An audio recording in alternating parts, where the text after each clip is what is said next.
Sir 28 তারিখে একটা class আছে। আচ্ছা,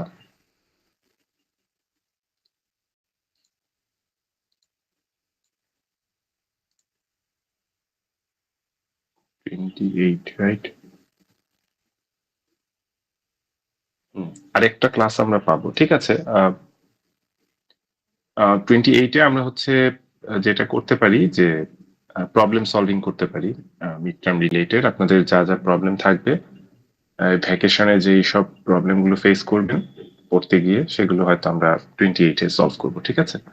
তো আজকে আমরা কিছু টপিক কভার করব এন্ড হচ্ছে আমি কোয়েশ্চেন প্যাটার্নটা একটু ডিসকাস করি আজকে।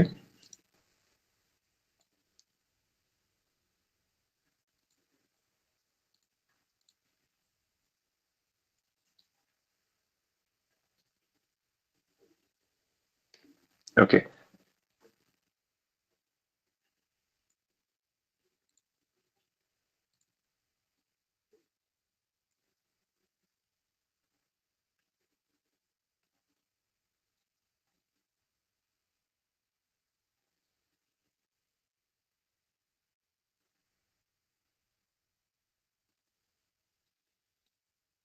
সো আমাদের মিড টার্ম কোয়েশ্চেন প্যাটার্ন যেটা হবে সেটাতে টাইম থাকবে 1 আওয়ার। সো কোয়েশ্চেন 1 আওয়ার এই হিসেবে কোয়েশ্চেন করা হবে আর কি। এর মধ্যে কোয়েশ্চেন 1 যেটা, that will B compulsory for all.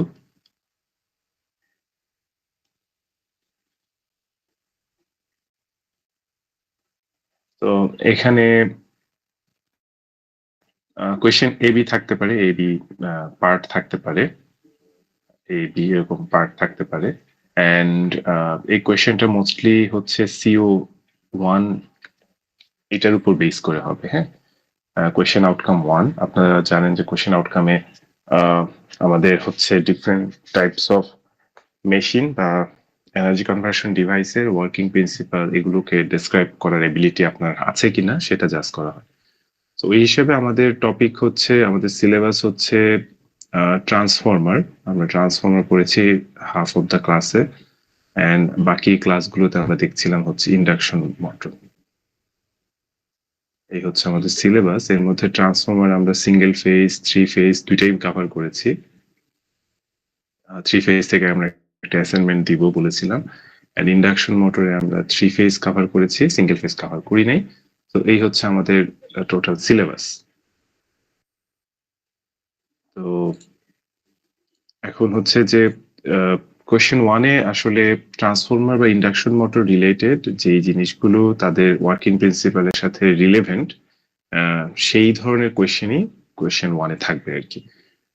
যেমন একটা এক্সাম্পল দিতে পারি আমরা, ইন্ডাকশন মোটর থেকে আমরা একটা ভিডিও দেখেছি ওয়ার্কিং প্রিন্সিপাল বোঝার জন্য, এবং সেখান থেকে তার পোল গুলো কোন ডিরেকশনে থাকবে as per input current, current wave shape অনুযায়ী তার পোল কোন দিকে থাকবে, এবিসি সিকোয়েন্স হলে কোন দিকে রোটেট করবে, ওই ধরনের একটা গ্রাফিক্যাল রিপ্রেজেন্টেশন আমরা পড়েছি। তো ওই ধরনের কোয়েশ্চেন গুলো সাধারণত কোয়েশ্চেন ওয়ানে থাকবে, এখানে কোনো ম্যাথ থাকবে না, ঠিক আছে, নো ম্যাথ,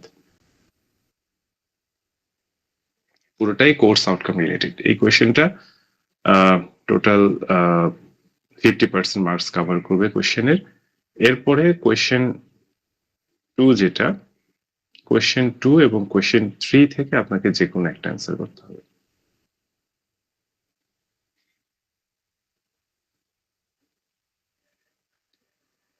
এখন কোয়েশ্চেন ওয়ানে মিক্সড হবে, মানে যে কোনো মেশিন থেকেই হতে পারে, দুইটা থেকেও হতে পারে, এটা মিক্সড কোয়েশ্চেন হবে। এবং কোয়েশ্চেন টু থ্রি এটাতে অবশ্যই ম্যাথ থাকবে, ম্যাথ থাকবে। যে ম্যাথগুলো করিয়েছি ট্রান্সফরমার থেকে, অথবা যে ম্যাথগুলো ইন্ডাকশন মোটর থেকে এক্সাম্পল দিয়েছিলাম, অথবা আমি অ্যাসাইনমেন্টে যে ম্যাথগুলো দিব, মিডের অ্যাসাইনমেন্ট যেটা, সেটাতে সেই ধরনের ম্যাথ উপর একটা মানে কোয়েশ্চেন টু বা থ্রিতে ম্যাথ থাকবে। এবং এখানেও এবি থাকতে পারে, অর্থাৎ ছোট কোয়েশ্চেনের সাথে ম্যাথ থাকবে আর কি, ম্যাথের মার্কসটা এখানে বেশি থাকবে, ঠিক আছে। তো টোটাল আমরা যে হ্যান্ড আউট দিয়েছিলাম, সেই হ্যান্ড আউটে বলা ছিল যে আমাদের মিড টার্মের পার্সেন্টেজ কত সেটা বলা ছিল। তো এরকমই হবে, কিন্তু কোয়েশ্চেনের মধ্যে আমি যখন কোয়েশ্চেন করব, কোয়েশ্চেনে যাই মার্কস থাকুক, at the end of the day সেটা হচ্ছে মানে কনভার্ট করা হবে আর কি 20%-এ। হ্যাঁ, যদি এমন হয় যে 60-তে এক্সাম হচ্ছে, সেটাকে 20-তে কনভার্ট করা, অথবা 40-তে এক্সাম হচ্ছে, সেটাকে 20-তে কনভার্ট করা হবে আর কি। ঠিক আছে? তো কারো কোনো কোয়েশ্চেন আছে?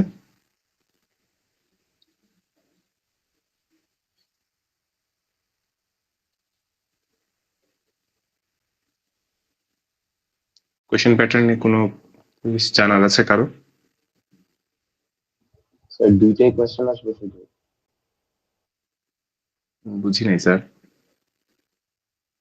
স্যার দুইটা কোয়েশ্চেন থাকবে? দুইটা বলতে কোয়েশ্চেন থাকছে 3টা। ঠিক আছে, 1 2 3। কোয়েশ্চেন 1 কম্পালসারি, 2 এবং 3 থেকে যে কোনো একটা অ্যান্সার করতে হবে। ঠিক আছে? আচ্ছা স্যার, ওকে। আর কোনো কোয়েশ্চেন আছে কারো? স্যার ফার্স্ট কোশ্চেনটা কি 50 মার্কসের হবে?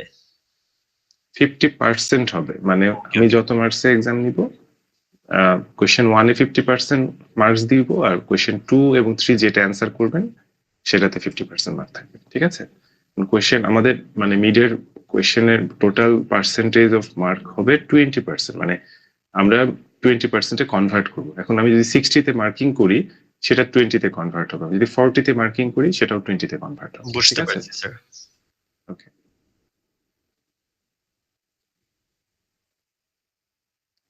ঠিক আছে, আমরা তাহলে আমাদের রেগুলার ক্লাসে যাই। আজকে আমাদের লেকচার নাম্বার কত হচ্ছে? স্যার 9। ওকে।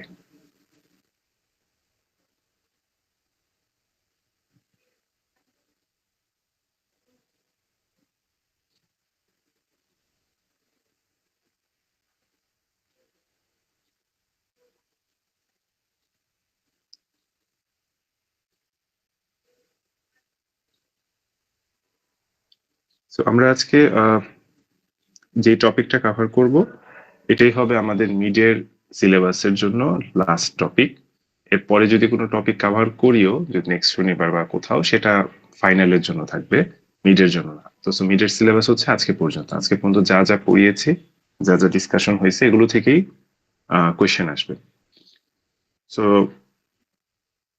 আমরা খুব সম্ভবত লাস্ট ক্লাসে কভার করেছি হচ্ছে পাওয়ার ফ্লো ডায়াগ্রাম এবং ইকুইভ্যালেন্ট সার্কিট, সেখান থেকে different types of losses of induction motor, এই জিনিসগুলো আমরা কভার করেছি, রাইট?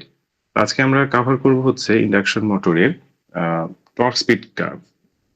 আমরা last rotor current versus speed graph দেখেছি, তো সেখান থেকে আজকে আমরা তার টর্ক স্পিড গ্রাফটা কিরকম ভাবে আসে সেটা দেখব।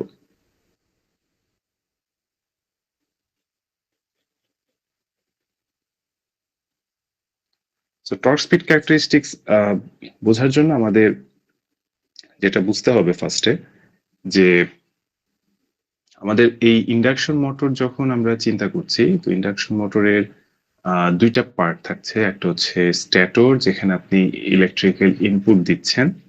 তো স্ট্যাটরে আমি যখন ইলেকট্রিক্যাল ইনপুট দিচ্ছি স্ট্যাটর কয়েলে, সো এখানে রোটেটিং ম্যাগনেটিক ফিল্ড জেনারেট হচ্ছে। এই রোটেটিং ম্যাগনেটিক ফিল্ড যেটা জেনারেট হবে, সেটা মাঝখানে যে রোটর, সেই রোটরের উপর ইএমএফ ইনডিউসড করে, এন্ড দেন সেখান থেকে আস্তে আস্তে টর্ক জেনারেট হয়। সো আমরা এই স্ট্যাটর এবং রোটর, তো রোটরের ম্যাগনেটিক ফিল্ডকে আমি একটা ম্যাগনেটিক ফিল্ড হিসেবে ধরি বিআর, আর স্ট্যাটরের একটা ম্যাগনেটিক ফিল্ড আমি ধরছি বিএস। এই বিএস এবং বিআর তারা আসলে ইন্টারেক্ট করে কেমন ভাবে? এমন ভাবে ইন্টারেক্ট করে যাতে এই টোটাল মেশিনের যে নেট ম্যাগনেটিক ফিল্ড, দ্যাট সেই নেট ম্যাগনেটিক ফিল্ড যেন কনস্ট্যান্ট থাকে। অর্থাৎ যে কোনো মেশিনের নেট ম্যাগনেটিক ফিল্ড যেটা হবে এই দুইটার ইন্টারাকশনের পর, that will be constant. So আমি এখন এই নেট ম্যাগনেটিক ফিল্ডটা যদি একটু বোঝানোর জন্য ড্র করি। সাপোজ এটা হচ্ছে আমার একটা নেট ম্যাগনেটিক ফিল্ড, এটা হচ্ছে তার নেট ম্যাগনেটিক ফিল্ডের ম্যাগনিটিউড বা অ্যামপ্লিটিউড। এটা এই নেট ম্যাগনেটিক ফিল্ডটা হচ্ছে কনস্ট্যান্ট এই মেশিনের জন্য। তাহলে বিএস এবং বিআর এমন ভাবে ইন্টারঅ্যাক্ট করবে যাতে নেটটা অলওয়েজ এই লেন্থে থাকে, অর্থাৎ নেট ম্যাগনেটিক ফিল্ডের ভ্যালু যাতে অলওয়েজ কনস্ট্যান্ট থাকে। আমি যদি এখন বিএস এবং বিআর কে এখানে একটু ড্র করি জাস্ট বোঝার সুবিধার জন্য, সাপোজ এখানে হচ্ছে আমার বিএস,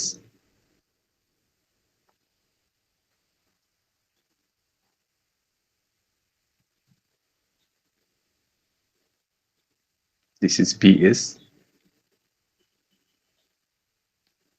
এবং আমি এই নেট ম্যাগনেটিক ফিল্ডের পার্সপেক্টিভে এখন বিআরটা ড্র করব। তো আমি এটাকে একটা সামান্তরিকের মতো চিন্তা করতে পারি।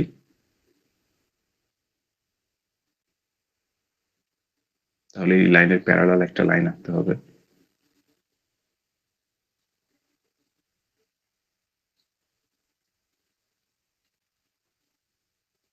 এই হচ্ছে আমার বি আর।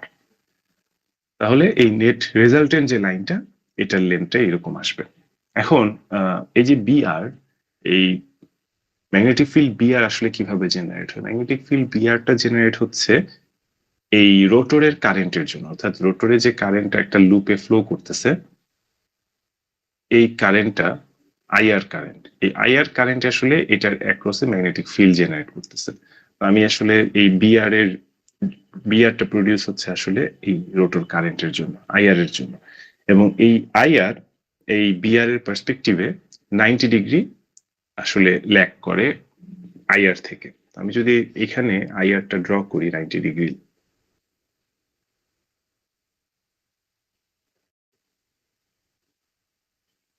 এই হচ্ছে আমার আইআর, এখানে আমার অ্যাঙ্গেলটা হচ্ছে 90 degree.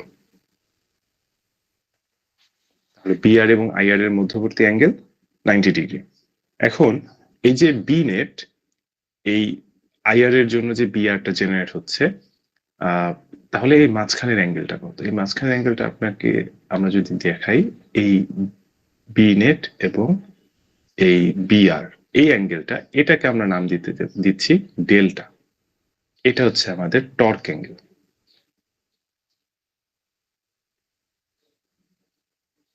That is torque angle. তাহলে এখানে এই ডেল্টাটা আসলে আমরা দেখতে পাচ্ছি যে 90 ডিগ্রির সাথে এই অ্যাডিশনাল একটা অ্যাঙ্গেল এটা এখানে আছে, এই অ্যাঙ্গেলটা আছে। তো এই অ্যাঙ্গেলটা কি? এই অ্যাঙ্গেলটাকে আমরা বলি theta, rotor power factor angle. এটাকে থেটা আর বলি, এটাকে আমরা বলতে পারি power factor angle.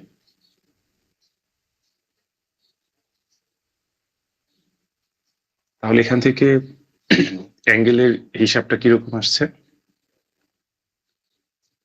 First of all হচ্ছে ডেল্টা, যেটা হচ্ছে রোটর কারেন্ট এবং রোটর ম্যাগনেটিক ফিল্ডের মধ্যবর্তী অ্যাঙ্গেল 90 ডিগ্রি প্লাস এখানকার পাওয়ার ফ্যাক্টর অ্যাঙ্গেল থেটা, এর উপর ডিপেন্ডেন্ট।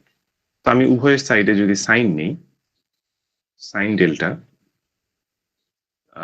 এখানে আসবে হচ্ছে সাইন 90 ডিগ্রি বা সাইন 90 ডিগ্রি প্লাস থেটা। এখন আমরা জানি যে সাইন 90 ডিগ্রি প্লাস থেটা মানে হচ্ছে এটা আসলে কস থেটা। তাহলে আমরা বলতে পারছি যে এখানকার যে টর্ক অ্যাঙ্গেল ডেল্টা, সেটার সাইন অফ ডেল্টা আসলে পাওয়ার ফ্যাক্টর অ্যাঙ্গেল বা পাওয়ার ফ্যাক্টর রিপ্রেজেন্ট করে কস থেটা, এটাকে বলা হচ্ছে পাওয়ার ফ্যাক্টর।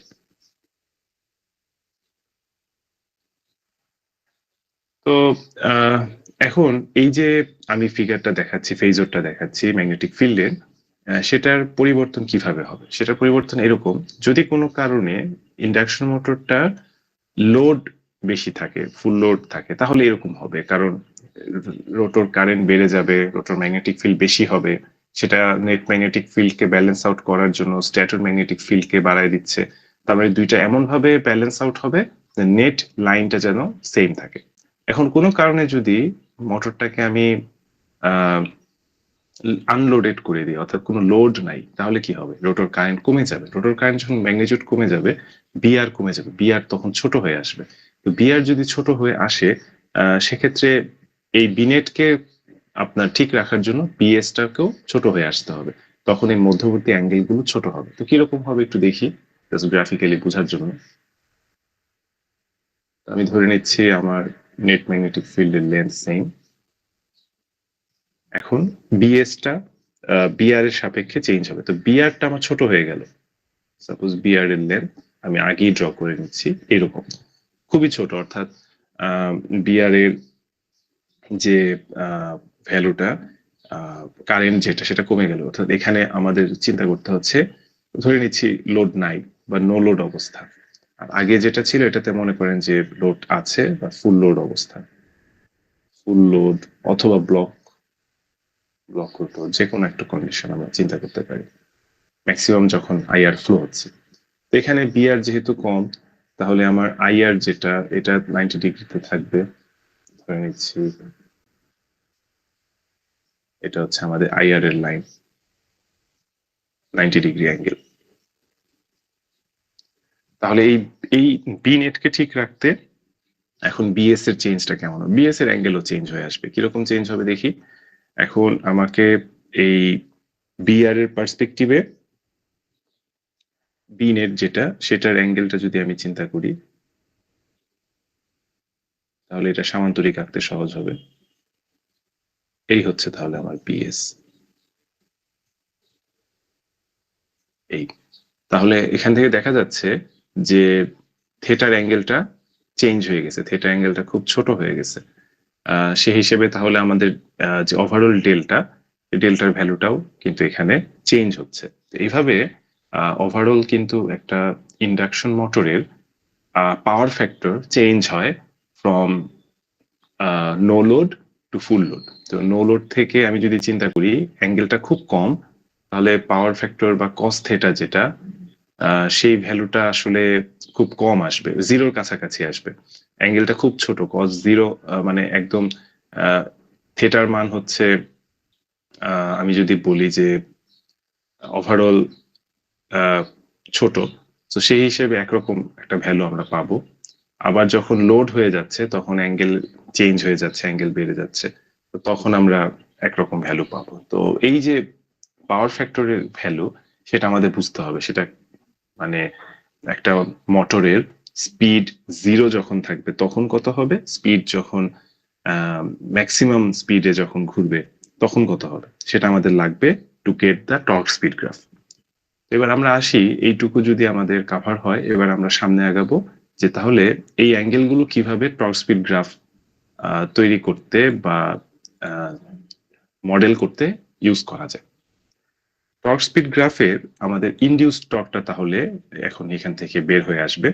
ইনডিউস টর্কটা আসলে এই মাঝখানে টর্ক অ্যাঙ্গেল যেহেতু ডেল্টা, এই যে এই ডেল্টাটা যেহেতু টর্ক অ্যাঙ্গেল, তাহলে ইনডিউস টর্ক আসলে ডিপেন্ড করবে বি নেট এবং বিআর এর উপর। আমরা লিখতে পারি induce torque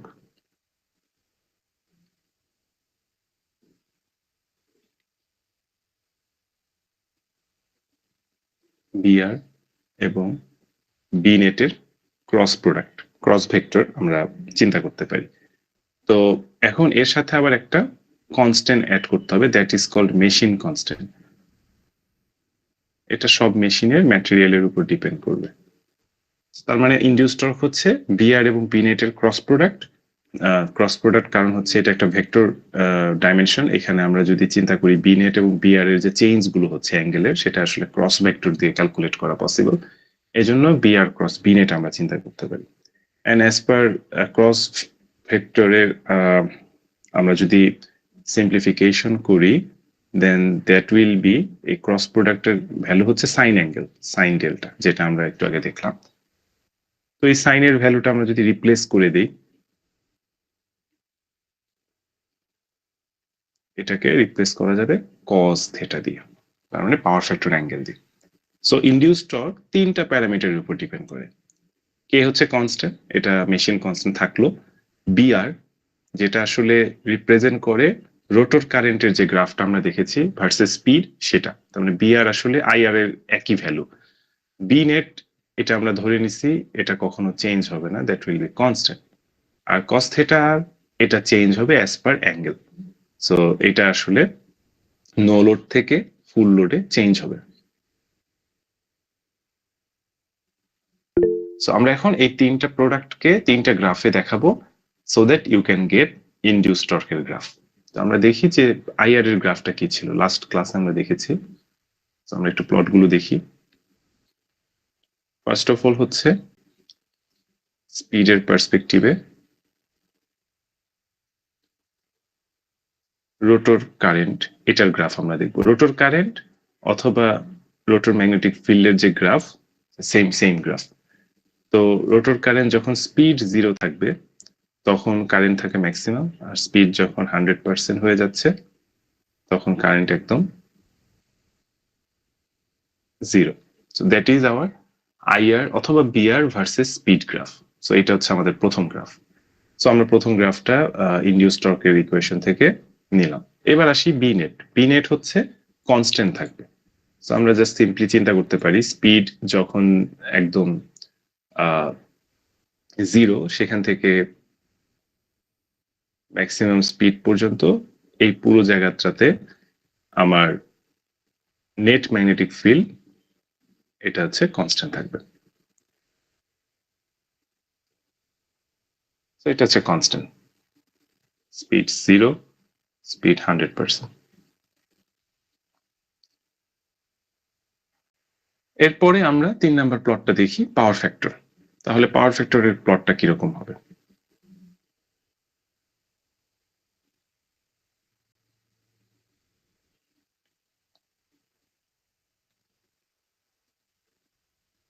power factor. So power factor হচ্ছে আসলে ভোল্টেজ এবং কারেন্টের মাঝের যে অ্যাঙ্গেলটা থাকে সেটা, এটা হচ্ছে কস থিটা। কস থিটা দিয়ে আমরা রিপ্রেজেন্ট করি। তো থিটা যদি 0 ডিগ্রি হয়, পাওয়ার ফ্যাক্টর হচ্ছে ম্যাক্সিমাম 1 হতে পারে। আর থিটা যদি আমি চিন্তা করি যে 90 ডিগ্রি, কত হবে? 0, রাইট? সো এখানে ইনিশিয়ালি যখন আমরা পাওয়ার ফ্যাক্টর চিন্তা করব, স্পিড যখন একদম 0 থাকবে তখন তার পার্টিকুলারলি থিটার ভ্যালু যেটা, এটা শুধুমাত্র 90 ডিগ্রি থাকবে। কেন শুধুমাত্র 90 ডিগ্রি থাকবে? কারণ তখন মোটরটার কন্ডিশন হচ্ছে অনেকটা যে আন্ডার, কি বলে এটাকে, মানে লাইট লোড আমি যদি মানে হেভি লোড যদি আমি চিন্তা করি যে ব্লক রোটর অবস্থায় আছে, অর্থাৎ রোটরটা একদমই ঘুরতেছে না, স্পিড হচ্ছে 0, রোটর ঘুরতেছে না। রোটর ঘুরতেছে না এর অর্থ হচ্ছে এটা হচ্ছে খুবই মানে ব্লক রোটর অবস্থা। তো যখন ব্লক রোটর অবস্থা তখন এই অ্যাঙ্গেলটা, থিটার অ্যাঙ্গেলটা অনেক বেশি শো করবে। তখন বেশি শো করার অর্থ হচ্ছে যে অ্যাঙ্গেলটা 90 ডিগ্রি বা 90 ডিগ্রির কাছাকাছি কোনো একটা অবস্থানে থাকবে। তো সেই অবস্থায় পাওয়ার ফ্যাক্টর যদি আমি 90 ডিগ্রি চিন্তা করি, পাওয়ার ফ্যাক্টর হয়ে যাচ্ছে 0। সো আমি হিসাবে আমার এই জায়গা থেকে শুরু হওয়ার কথা ছিল, কিন্তু মেশিনে আমি একটা কনস্ট্যান্টের কথা বলছি, কে হচ্ছে মেশিন কনস্ট্যান্ট। তো মেশিন কনস্ট্যান্ট থাকার কারণে এই পার্টিকুলার ভ্যালুটা 0 হয় না, অর্থাৎ অ্যাঙ্গেলটা এক্স্যাক্টলি 90 ডিগ্রি হয় না, কিছুটা কম থাকে। যার কারণে এটা আসলে সাপোজ 0.1 থেকে 0.2 এরকম কোন একটা ভ্যালু থেকে স্টার্ট হয়। তো আমি এটা ধরে নিচ্ছি 0.2 বা কোনো একটা জায়গা থেকে সে স্টার্ট হবে। আর তার ম্যাক্সিমাম পসিবল ভ্যালু যেটা, দ্যাট উইল বি 1, যখন পাওয়ার ফ্যাক্টর অ্যাঙ্গেল 0 ডিগ্রি হয়ে যাবে, যখন সে ফুল স্পিডে ঘুরবে রোটরটা, তখন তাদের যে থিটা অ্যাঙ্গেল, রোটর কারেন্ট এবং তার যে নেট ম্যাগনেটিক ফিল্ড, সেই অ্যাঙ্গেল আর তেমন একটা থাকবে না। তো তখন এই পাওয়ার ফ্যাক্টরটা আমরা এইভাবে চিন্তা করতে পারি যে সেটা রাইজ করবে, রাইজ করে একটা পর্যায়ে সে মোটামুটি 1 এর কাছে চলে আসবে। এই হচ্ছে আমাদের পাওয়ার ফ্যাক্টরের ভার্সেস স্পিডের গ্রাফ। এখন আমাদের টর্ক স্পিড গ্রাফটা কেমন হবে? টর্ক স্পিড গ্রাফটা হবে 3টা গ্রাফের আলটিমেটলি কম্বিনেশন। 3টা গ্রাফে আমি যদি পয়েন্ট বাই পয়েন্ট মাল্টিপ্লাই করি, তাহলে যে গ্রাফটা প্রডিউস হবে, that will B hour torque speed graph. তাহলে টর্ক স্পিড গ্রাফটাতে একটু যদি আমি গেস করি যে গ্রাফটা আসলে কেমন হবে, সেটা এখান থেকে গেস করা পসিবল। কিরকম? খেয়াল করে দেখেন, আমার রোটর কারেন্ট ভার্সেস স্পিড যে গ্রাফটা, এই গ্রাফের শুরুর অংশটা আমি যদি 2টা ভাগে ভাগ করি নিই অংশটাকে, এটার লেফট সাইড একটা অংশ, রাইট সাইড একটা অংশ। লেফট সাইড অংশটা মোটামুটি স্টিডি কনস্ট্যান্ট, এখানে বি নেটও কনস্ট্যান্ট। সো এই 2টা লাইন যেহেতু কনস্ট্যান্ট, এই শুরুর দুইটা মাল্টিপ্লিকেশনে ভ্যালুটা তেমন একটা চেঞ্জ হবে না ফার্স্ট রিজিয়নে, প্রথম রিজিয়নে। কিন্তু যেহেতু পাওয়ার ফ্যাক্টরটা আপরাইজিং, এই পয়েন্টগুলোর কারণে প্রথম অংশটা ডেভিয়েট হয়ে যাবে। তার মানে পাওয়ার ফ্যাক্টরের ইম্প্যাক্টটা এই প্রথম রিজিয়নে পড়বে। আর দ্বিতীয় রিজিয়নে আইআরটা যেভাবে ফল করতেছে, এখানে আমরা দেখতে পাচ্ছি বাকি দুইটা গ্রাফ কনস্ট্যান্ট। এই পয়েন্টটা কনস্ট্যান্ট, এই পয়েন্টটা কনস্ট্যান্ট। সো এটার কোনো ইম্প্যাক্ট নাই। তার মানে বোঝা যাচ্ছে দ্বিতীয় রিজিয়নে এই আইআর এর যে দ্বিতীয় গ্রাফের অংশ এরকমই থাকবে। প্রথম অংশটা ডেভিয়েট হবে, দ্বিতীয় অংশটা যা আছে তাই থাকবে। তাহলে আমি টর্ক স্পিড গ্রাফটা যদি ড্র করি, the shape will be like that.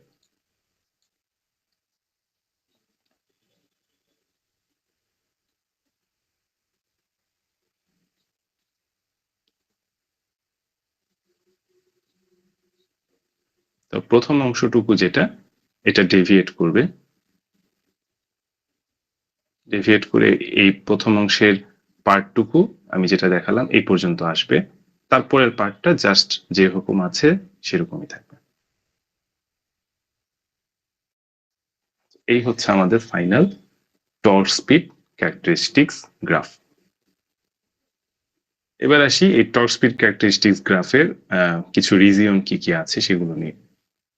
যার এই পার্টটা হচ্ছে স্পিড, স্লিপ হিসেব করলে স্লিপের ভ্যালুটা এরকম হবে। তার ম্যাক্সিমাম পয়েন্ট যেটা দেখতে পাচ্ছি, that is called pull out torque or sir maximum torque. প্রথম পার্টটা কি এক্সপোনেনশিয়ালি ইনক্রিজ করতেছে?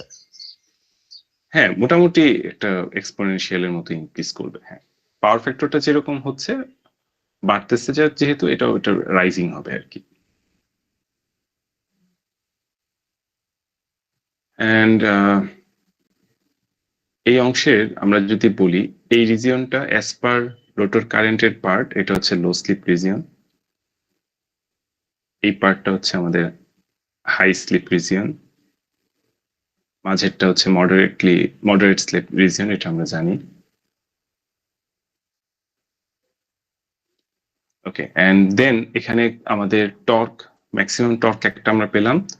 এখানে যে শুরুতে যে টর্কটা আমরা দেখতে পাচ্ছি, that is starting torque, that is starting torque.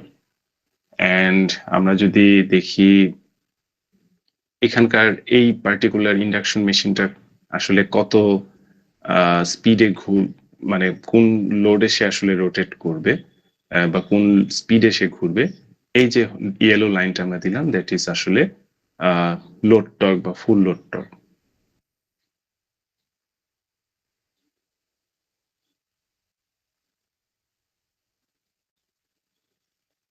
ওকে,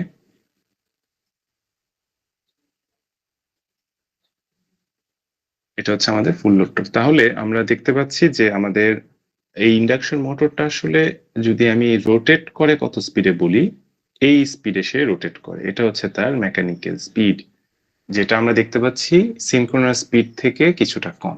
এই পয়েন্টে যে টর্কটা আমরা পাবো, that is full load torque. এবং খেয়াল করে দেখেন তার যে এই পয়েন্টটা, এটা হচ্ছে আমাদের ফুল লোড পয়েন্ট। আর এই যে নিচের যে পয়েন্টটা, এটা হচ্ছে নো লোড পয়েন্ট। এই নো লোড থেকে ফুল লোডের মাঝখানে যে রিজিয়নটা, রেড যে রিজিয়নটা, এটা হচ্ছে একটা লিনিয়ার রিজিয়ন। এই যে লিনিয়ার রিজিয়ন, এখানে আসলে ডোমিনেট করে রোটর রেজিস্ট্যান্স। এখানে রোটর রেজিস্ট্যান্স আসলে ডোমিনেটিং।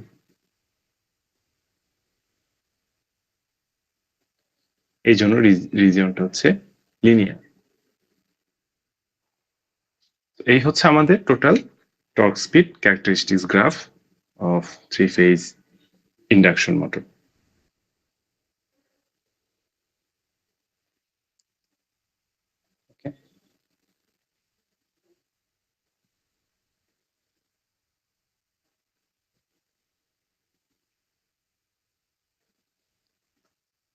এখন আমরা যদি এইখানকার এই যে থেটা আর আমরা একটু আগে দেখছিলাম যে তার পাওয়ার ফ্যাক্টর অ্যাঙ্গেল থেটা আর, এই থেটা আরটা আমরা চাইলে ক্যালকুলেট করতে পারি বাই মানে রোটর প্যারামিটার দিয়ে। রোটর প্যারামিটার দিয়ে বলতে অর্থাৎ আমরা যদি এই থেটার ভ্যালুটা বের করতে চাই, থেটা আর, এটা আসলে বের করা যায় tan থিটা ইকুয়েশন দিয়ে, অর্থাৎ tan থিটার ইকুয়াল টু হচ্ছে রোটরের যে আমরা রিঅ্যাকটেন্স জানি আর রোটরের যে রেজিস্ট্যান্স জানি, সেটা যদি ডিভাইড করি আমরা আসলে এই ভ্যালুটা বের করে নিয়ে আসতে পারবো। তো আমরা উপরে এক্স আর এর জায়গায় আমরা লিখতে পারি x R not divided by r r. তো তাহলে এখান থেকে থিটা যদি আমি লিখি, থিটা আসলে হয় tan ইনভার্স আর আর। এক্স আর নট হচ্ছে ব্লক রোটর অবস্থায় যে ম্যাক্সিমাম রিঅ্যাকটেন্স পাওয়া যায়, এস হচ্ছে স্লিপ, আর আর হচ্ছে রোটরের রেজিস্ট্যান্স। তাহলে এখান থেকে আমি যদি এখন পাওয়ার ফ্যাক্টর বের করি, কস থিটা আর যদি করি, বা আমার যদি পাওয়ার ফ্যাক্টর বের করতে হয়, পাওয়ার ফ্যাক্টর দ্যাট ইজ হচ্ছে কস থিটা আর, তাহলে এখানে আমি বের করতে পারবো কস tan ইনভার্স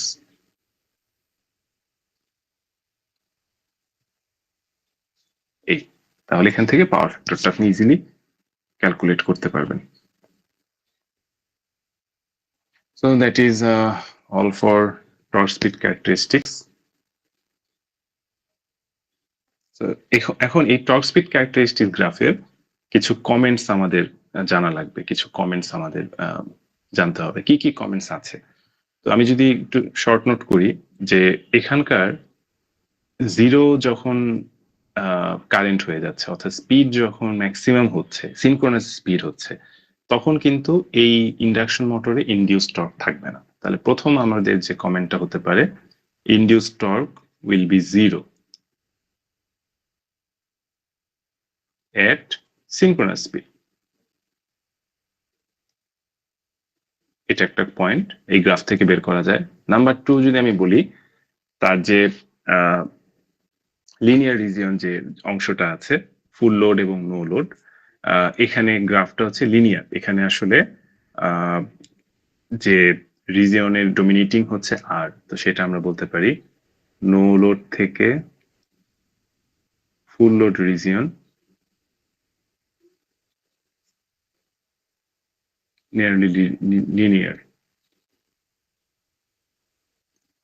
এটা একটা পয়েন্ট আমরা বলতে পারি। এছাড়া একটা পয়েন্ট বলতে পারি যে এখানকার যে ম্যাক্সিমাম টর্ক যেটা আমরা দেখতে পাচ্ছি, এই টর্কের যে ভ্যালুটা, এই ভ্যালুটা তার যে ফুল লোড টর্ক আছে তার থেকে 2-3 গুণ বেশি হতে হবে, 2 or 3 টাইমস হায়ার। তাহলে এভাবে বলা যায় ম্যাক্সিমাম টর্ক বা tau max will be 2 or 3 Times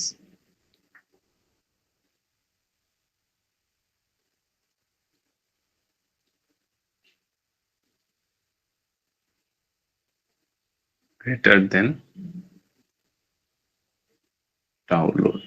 tau load বা টাউ ফুল লোড যেটাই বলি।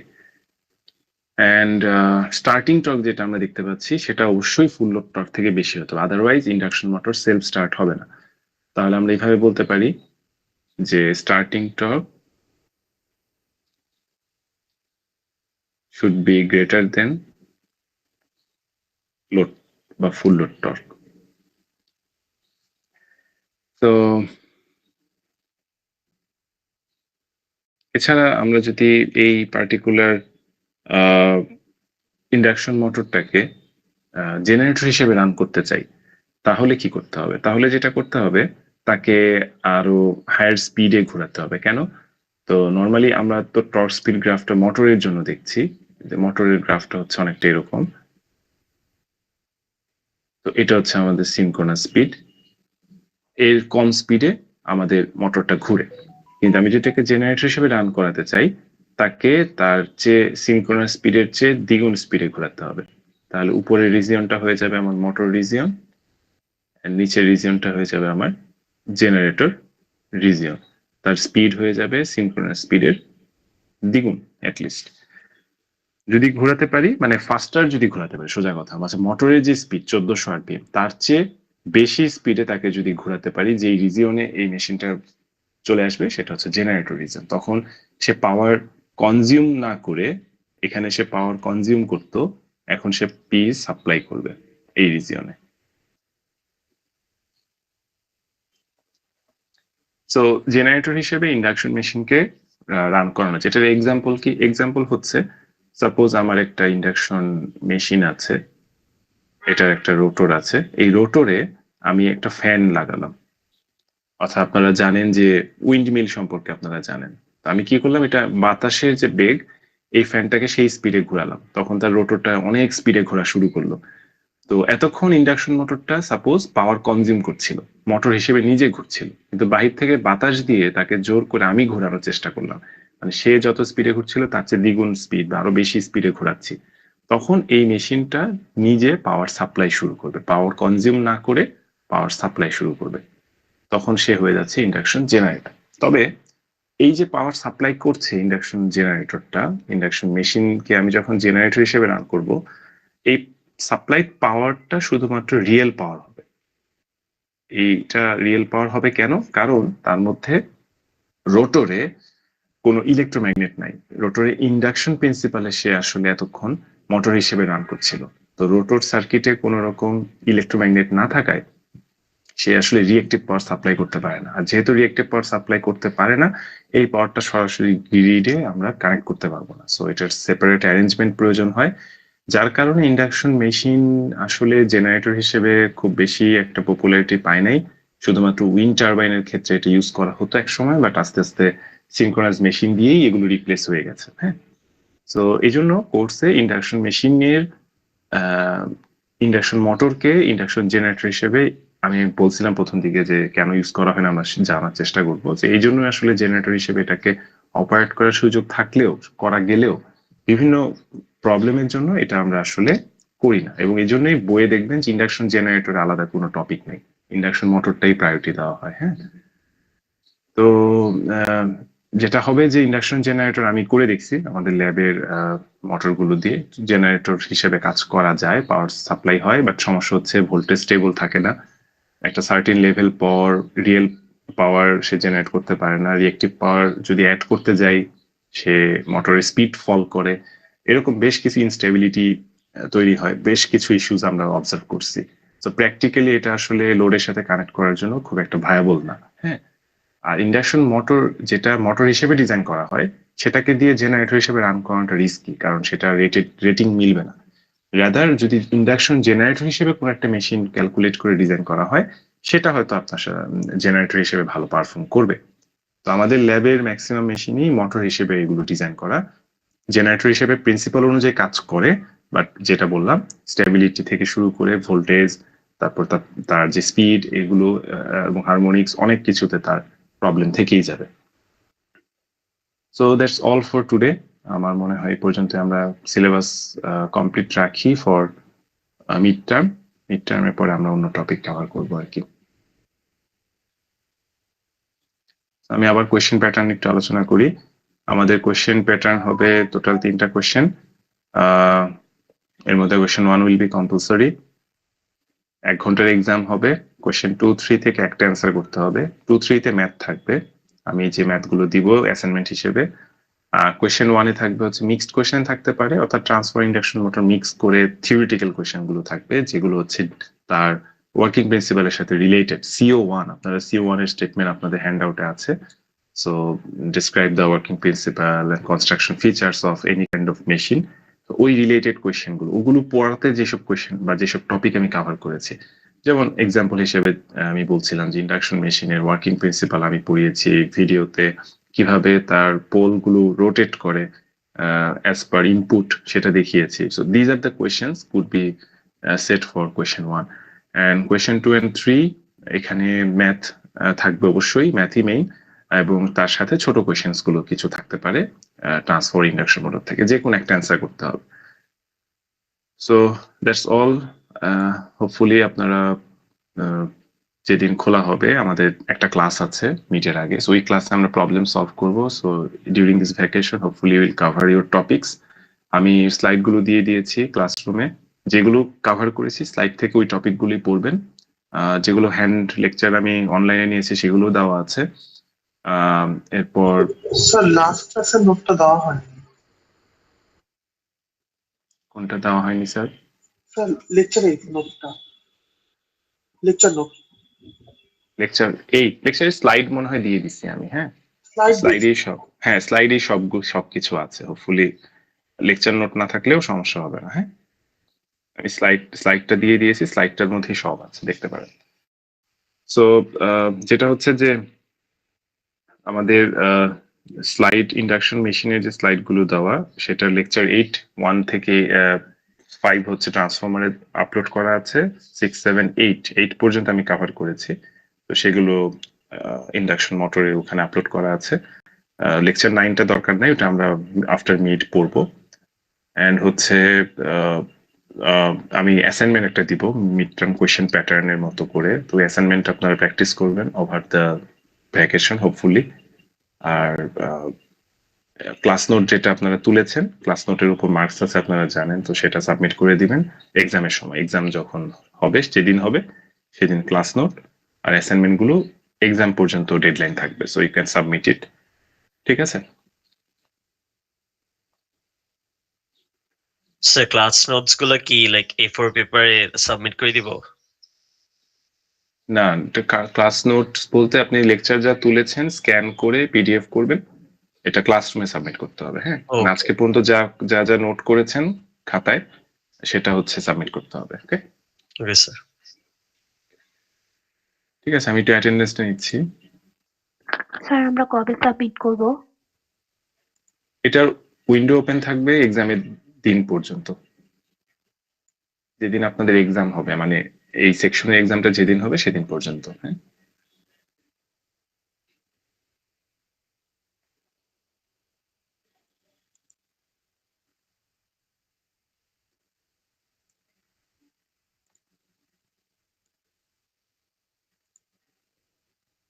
আচ্ছা, একজন বলছিলেন যে লেকচার 8 দেওয়া হয়নি, আমার মনে হয় এটা আমি দিয়েছি। হ্যাঁ, আপনি একটু চেক করে দেখেন, দেওয়া আছে, আমি দেখতে পাচ্ছি। ঠিক আছে,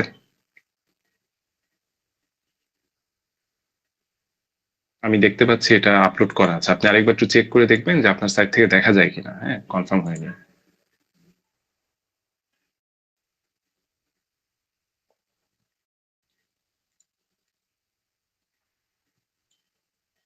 ঠিক আছে, অ্যাটেন্ডেন্স প্লিজ। তাওহিদুল হাসান।